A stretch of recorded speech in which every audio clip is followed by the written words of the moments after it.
குடும்பஸ்தன் நான் சொல்றேன். ஜெயம் ரவி சார், ரவி மோகன் சார், உங்களோட கதர்லாம் நான் பார்த்தேன். அந்த வீடியோவை எடுத்து நான் யாருக்கு அனுப்பணுமோ அந்த வீடியோவை அனுப்பிச்சேன். எல்லா குடும்பத்திலையும் பிரச்சனை இருக்குதான் சார் செய்யுது. யாருக்கு பிரச்சனை இல்லை? எவ்வளவு பெரிய ஆள் வேணா எடுத்துக்கங்க. சினிமா மட்டும் இல்ல, அரசியல், தொழிலதிபர் யாராக இருந்தாலும் சரி பிரச்சனை இருக்குதான் செய்யுது. நீங்க அதை வெளியில கொண்டு வந்து வேடிக்கை பார்க்குற நிலைமை தான் வந்திருக்கு.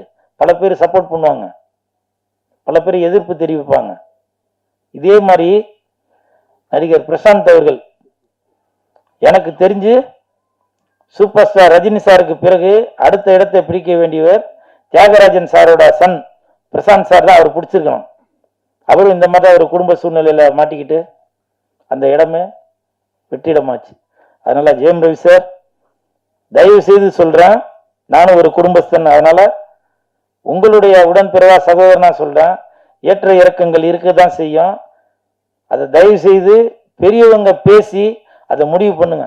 ஏன்னா இந்த நேரத்துல வார்த்தைகளை கொட்டிட்டாக்க, ஏன்னா உங்களுக்கு 2 பசங்க இருக்காங்க, நான் அவங்க பசங்களுக்காக தான் வாழ்ந்துட்டு இருக்கேன்னு 2 பேரும் மாறி மாறி சொல்லிட்டு இருக்கீங்க. அதனால தயவு செய்து சொல்றேன், நீங்க என்னோட சின்னவரா பெரியவரா இல்ல உங்க வயது உடையனா என்னன்ற எனக்கு தெரியல. ஏன்னா உங்க கம்பெனியில நான் சாப்பாடு சாப்பிட்டவன், சம்பளம் வாங்கினவன், அந்த நன்றி உணவோட சொல்றேன். தயவு செய்து ஜெயம் ரவி சாருக்கு தகுந்த, அதற்கு தகுதி உள்ளவர்கள் அவங்க 2 பேருக்குமே ஒரு கவுன்சிலிங் கொடுத்து இணைத்து வைக்க பாருங்க. ஏன்னா ஜெயம் ரவி சாரோட குடும்பம் எனக்கு நல்லா தெரியும். அப்படிப்பட்டவங்க இல்லை. அவங்க எல்லா குடும்பத்திலும் பிரச்சனை இருக்குதான் செய்யும். ஆர்த்தி மேடம், நீங்க என்னோட சின்னவங்களா கூட இருப்பீங்க. உங்க பாதம் தொட்டு கேட்கிறேன், உங்களுடைய குழந்தைகளோட நலன் கருதி தயவு செய்து நீங்க ஒரு சுமூகமான ஒரு முடிவு எடுத்து நீங்க ஒத்துமையா வாழணும்.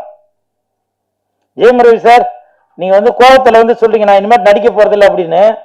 எனக்கு சினிமா இண்டஸ்ட்ரியை சேர்ந்தவங்க சொன்னாங்க, சேட்டலைட் நல்லா வியாபாரம் ஆகுறது ஜெயம் ரவிக்கு தான் அப்படின்னு. அப்படிப்பட்ட ஒரு மனிதரை ஏன் தமிழ் சினிமா இழக்கணும்? உங்களுடைய குடும்ப சூழ்நிலைக்காக எதுக்கு பல தொழிலாளர்களோட வாழ்வாதாரம் பாதிக்கணும்? அதனால ஜெயம் ரவி சார், ஆர்த்தி மேடம், தயவு செய்து நீங்க இல்லைனாக்கா வேற யாரோட ஒத்துழைப்பும் இல்லாமல் நீங்களே பேசி ஒரு முடிவு எடுங்க. ஏன்னா நான் குடும்பஸ்தன், எனக்கு தெரியும். எனக்கும் பல துன்பங்கள் இன்ன வரைக்கும் இருந்துட்டு தான் இருக்கு. எல்லாத்தையும் நான் சமாளிச்சு தான் போயிட்டு இருக்கேன். அதுதான் குடும்பம். ஸ்டேஜில் உள்ளவங்களுக்கு பல பேருக்கு தெரியாது. ஏன்னா வழி சொல்றதுக்கு ஊரே வரும், ஆனா வழி சொல்றதுக்கு ஒருத்தர் கூட வரமாட்டாங்க. அப்படிப்பட்ட தட்டுங்க சார்.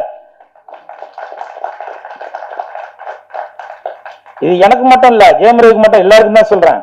வழி சொல்றதுக்கு ஊரே வரும், ஆனால் வழி சொல்றதுக்கு ஒருத்தம் கூட வரமாட்டாங்க. என்ன கூட பல பேர் சொல்லுவாங்க, எதுக்கு நீ தியேட்டர்ல போய் கத்திட்டு இருக்கிற, எதுக்கு நீ அந்த நிகழ்ச்சிக்கு போற இந்த நிகழ்ச்சிக்கு போற அப்படின்னு.